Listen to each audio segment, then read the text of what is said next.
बोलो मस्तानेश्वर महादेव की जय। अबू राज की जय। पिछले वीडियो में आपने करोड़ी ध्वज और देव क्षेत्र के दर्शन किए। इस समय हम वास्तान जी में हैं। इसका नाम वास्तान जी इसलिए पड़ा क्योंकि यहाँ पर देवताओं ने वास किया था, इसलिए इस तीर्थ का नाम वास्तान जी है। यहाँ ब्रह्मा, विष्णु और महेश तीनों विराजमान है। लेकिन इस तीर्थ में 1008 मुनि जी महाराज की का समाधि स्थल भी है। आज मुनि जी महाराज को लेकर बात करेंगे।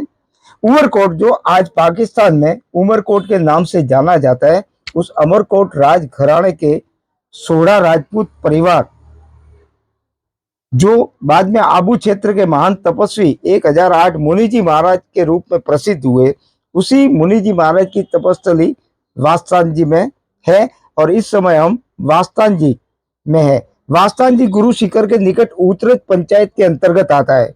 यहाँ मुनि जी महाराज की धूणी है तथा मुनि जी महाराज की पुण्यतिथि पौष सुदी सप्तमी को उनके समाधि स्थल पर हर साल मेला भरता है। इस मेले की विशेषता यह है कि भारी संख्या में श्रद्धालु तो पहुंचते ही है, बल्कि अनेक संत महंत यहाँ पर धूणी रमाते हैं।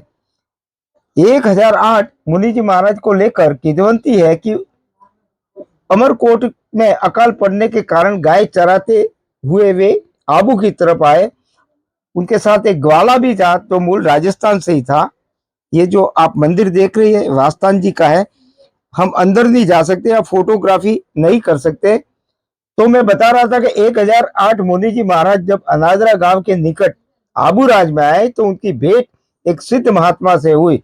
उस महात्मा ने मुनि जी महाराज से थोड़े दूध की मांग की, तो उन्होंने सहर्ष दूध दे दिया। बदले में महात्मा जी ने झोली में से एक फल निकालकर मुनि जी महाराज को दिया और अदृश्य हो गए।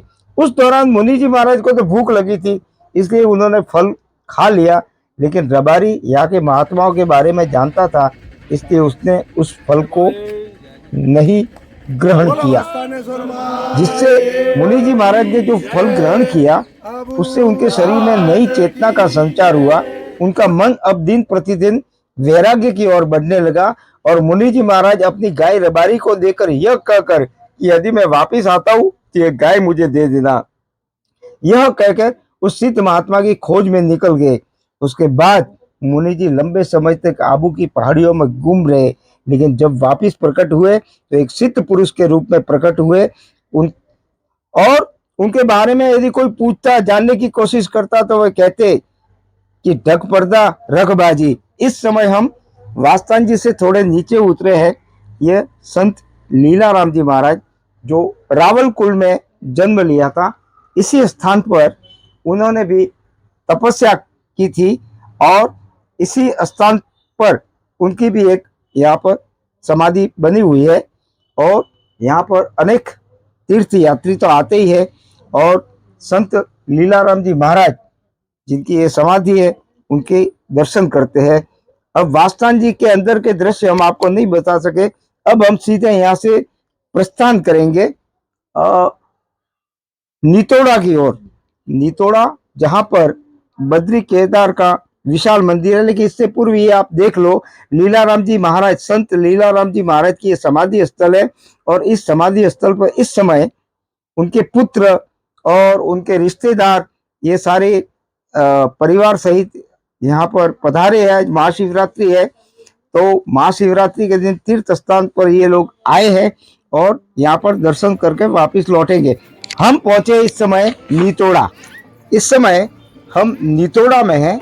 नितोड़ा में सरिता के तट पर करीब 1000 वर्ष बताया जाता है प्राचीन भगवान बद्री केदारनाथ का मंदिर है, जिसे पंचतीर्थ धाम के नाम से भी जाना जाता है और यही नितोड़ा की पहचान है।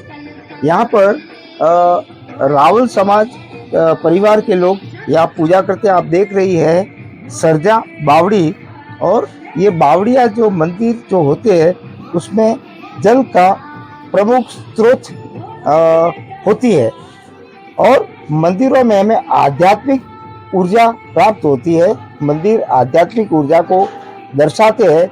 आबू शिव है, साक्षात शिव है और भगवान शिव के अंगूठे पर ही आबू टीका है। इस समय आप देख रहे हैं हम भगवान बद्रीनाथ के दर्शन कर रहे हैं। ये काफ़ी प्राचीन मूर्ति है और यहाँ पर नित्य प्रति विधि विधान के साथ रावल परिवार की ओर से यहाँ पूजा होती है। ये मौनी बाबा यहाँ पे विराजे हैं और रावल समाज के कुछ लोग आज महाशिवरात्रि होने के कारण यहाँ पर दर्शनार्थ पधारे और यहाँ पर 1008 रसो सिद्ध मुनि जी महाराज का पाठ भी है जहाँ पर इन्होंने साधना की थी। ये भगवान केदारनाथ का मंदिर है, इसीलिए इस मंदिर का नाम बद्री केदार है। सौभाग्यशाली वे है जो संतों की भूमि के दर्शन करते हैं। आज महाशिवरात्रि का पर्व है और यहाँ पर हमारी आबू की परिक्रमा आज पूरी हो रही है। इसके पश्चात हम यहाँ से प्रस्थान करेंगे वनवासी क्षेत्र में केदार पादर, जहाँ पर भी भगवान केदारनाथ का अति प्राचीन मंदिर है और हम महाशिवरात्रि के निमित्त वहाँ जाकर चारों प्रहर की पूजा करेंगे, अभिषेक करेंगे। कल कल करते झरने, यही तो है आबू की शोभा। कितना सुंदर दृश्य है। ये पानी छानने की जरूरत नहीं है, आप आराम से ये पानी लेकर पी सकते हैं। यह है तीर्थराज आबू और इसीलिए आबू के प्रति लोगों में श्रद्धा है। हमारे साथ जो आए उनका धन्यवाद। मात्र